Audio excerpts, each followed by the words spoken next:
అందరికి నేను మా అమ్మ వాళ్ళ ఇంటికి వచ్చిన. ఇప్పుడు మీకు ఒకటి చూపిస్తా. బర్రె పాల మీగడ, పెరుగు మీగడ, పాల మీగడ రెండు ఒకే బాక్స్ లేదు, ఇట్లా 3 బాక్సులు. నేను ఇట్లా వచ్చినప్పుడల్లా ఈ నెయ్యి తీసుకొని పోతా, మళ్ళీ వచ్చే వరకు ఇట్లా కలెక్ట్ చేసి పెడతారు. ఇప్పుడు నేను మీకు 2 రకాల నెయ్యి చూపిస్తా ఎట్లా చేయాలని చెప్పి.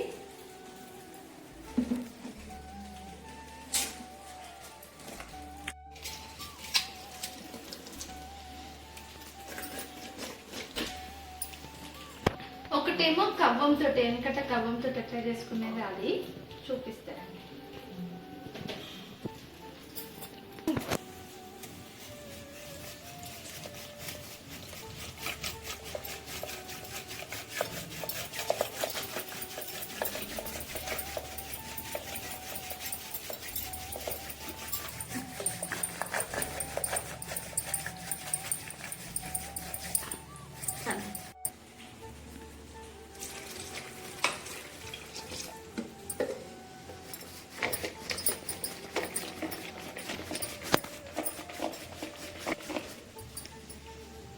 నెయ్యి చూడండి ఎట్లా వచ్చింది.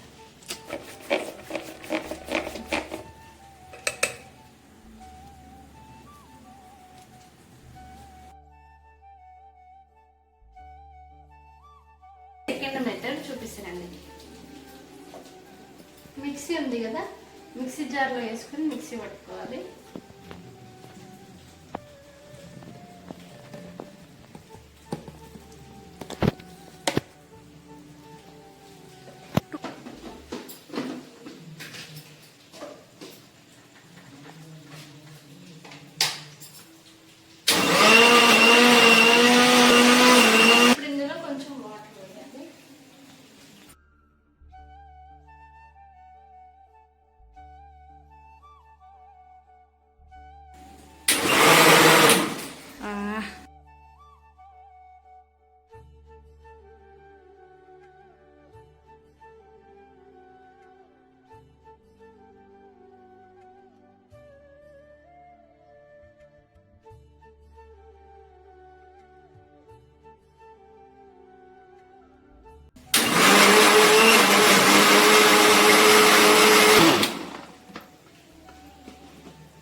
మధ్య వస్తుంది.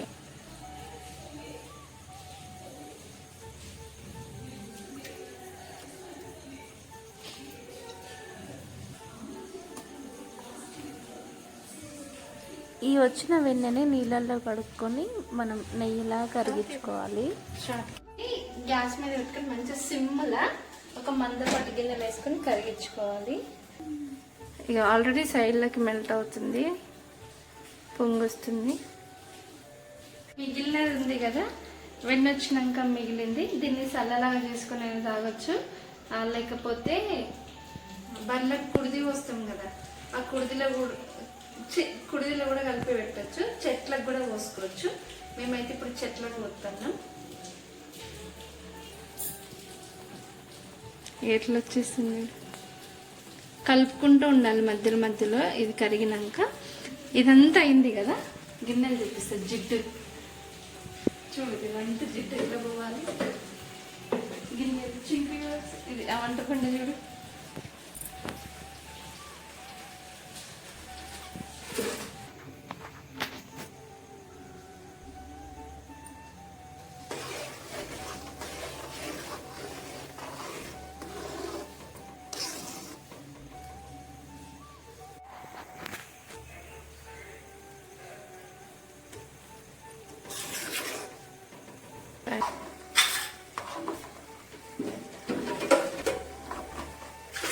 నెయ్యి వేసేటప్పుడు కలుపుతూనే ఉండాలి, ఎందుకంటే అడిగంటిందంటే నెయ్యి మాడు వాసన వస్తుంది కాబట్టి.